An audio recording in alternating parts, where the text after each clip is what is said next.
साथियों नमस्कार। आप सब देखना शुरू कर चुके हैं बीपी सिन्हा की चौपाल। मित्रों, वो कहते हैं ना कि बदनाम होंगे तो क्या नाम नहीं होगा।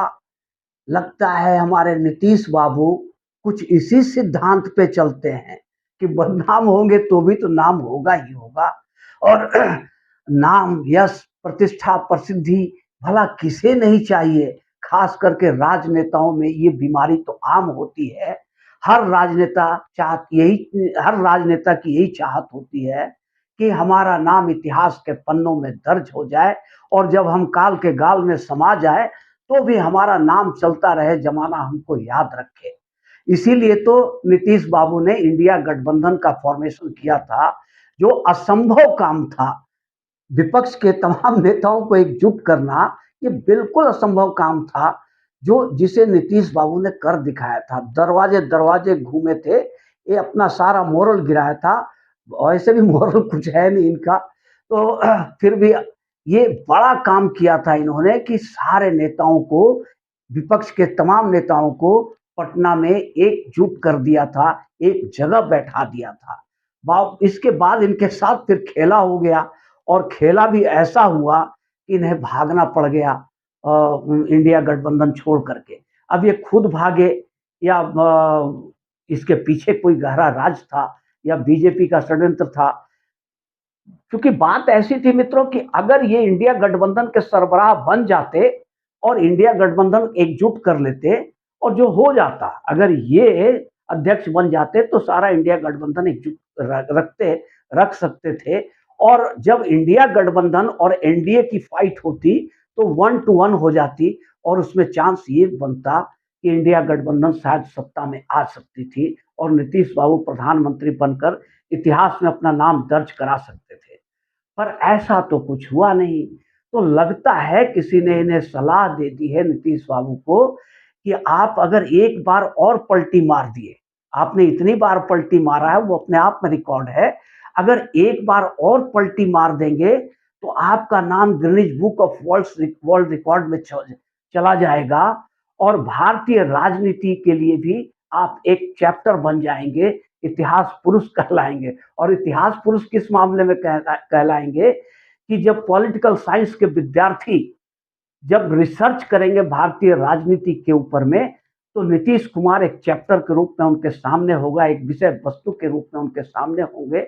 और विद्यार्थी इस बात पर रिसर्च करेंगे कि कैसे नीतीश बाबू ने एक छोटा सा दल, इनकी छोटी सी पार्टी है, तीसरे दर्जे की पार्टी है बिहार में, बावजूद इसके, तीसरे दर्जे के पार्टी होने के बावजूद ये दशकों तक बिहार पर राज करते रहे, मुख्यमंत्री के कुर्सी पर बने रहे, और किस तरह से बने रहे ये वाकई शोध का विषय वस्तु है। तो साथियों, अब यूं लग रहा है कि जो अभी रोड शो हमने पटना में देखा नीतीश जी को, कि नरेंद्र मोदी जी का जब रोड शो था उसमें नीतीश बाबू बड़ी बेचारगी से, बड़ी बेबसी से अपना तीर का निशान को छोड़ करके कमल का निशान हाथ में लिए हुए और झूले हुए थे। यूं लग रहा था कि इनका उनका बॉडी लैंग्वेज देख करके यूं लग रहा था कि ये बुरी तरह क्या बोलते हैं, लड़खड़ा चुके हैं, बुरी तरह धूल धूसरित हो चुकी है इनकी मान प्रतिष्ठा, इनका स्वाभिमान, इनकी पर्सनालिटी, सब कुछ खत्म हो चुकी है।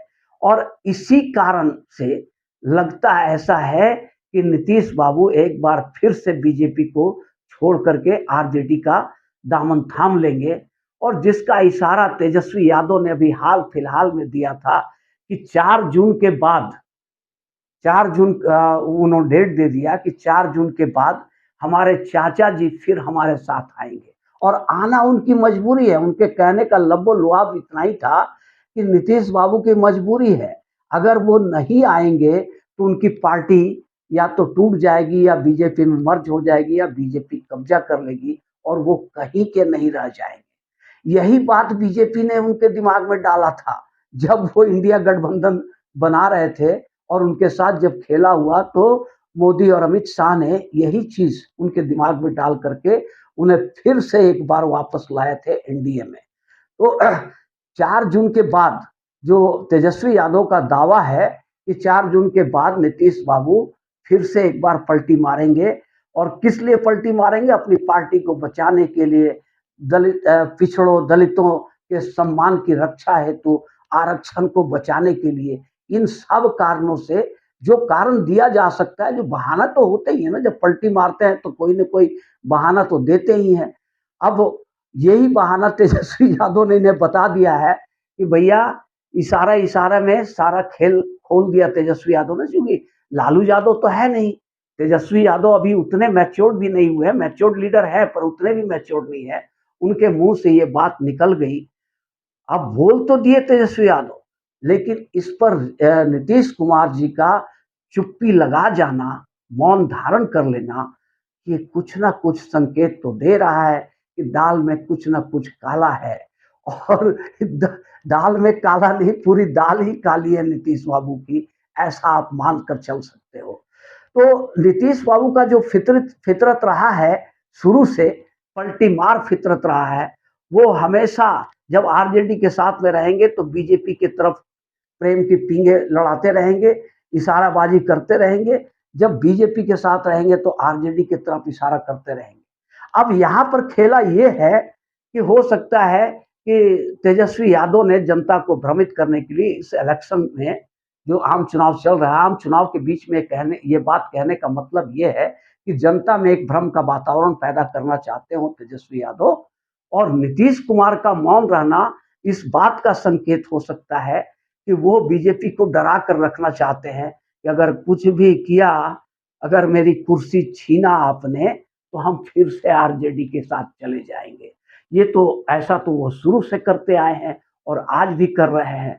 तो कुछ कहा नहीं जा सकता है मित्र कि नीतीश बाबू एक अबूझ पहेली है, वो कब क्या कर देंगे, उनका दायां हाथ क्या करेगा, वो बाएं हाथ को भी पता नहीं रहता है। जब वो पलटी मार देते हैं तब समझ में आता है कि उन्होंने मार दिया। पर आसार तो कुछ ऐसे ही नजर आ रहा है कि देखा जाए 4 जून के बाद नीतीश बाबू क्या करते हैं, एनडीए में बने रहते हैं या फिर आरजेडी के साथ गठबंधन कर लेते हैं। साथियों, ये वीडियो अगर अच्छी लगी हो तो एक लाइक और चैनल को सब्सक्राइब जरूर कर देंगे। धन्यवाद।